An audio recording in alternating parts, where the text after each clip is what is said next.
Here are some do's and don'ts to perfect your popcorn spray texture application. Most pressure problems with texture spray are driven by a lack of vigorous shaking prior to application. Do: shake the can vigorously for at least 1 full minute after heating the marble inside and continually shake during use. Don't: stop shaking just because you can hear the marble inside. Don't stop shaking even if the contents seem mixed. Test spray before applying to your surface. To achieve different textures, you must use proper spraying technique and gradually build up layers for heavier texture.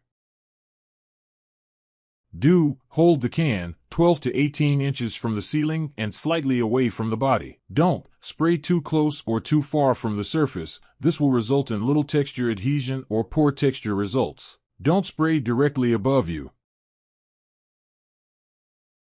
Do: spray short intermittent bursts and vary the spray motion, up, down, or circular. Don't: spray in a patterned manner. It is harder to achieve an even texture match when spraying in a line or continuous manner.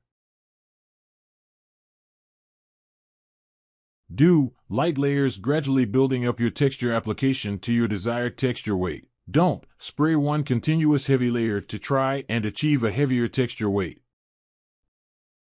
For seamless texture repairs, trust DAP Popcorn Spray Texture.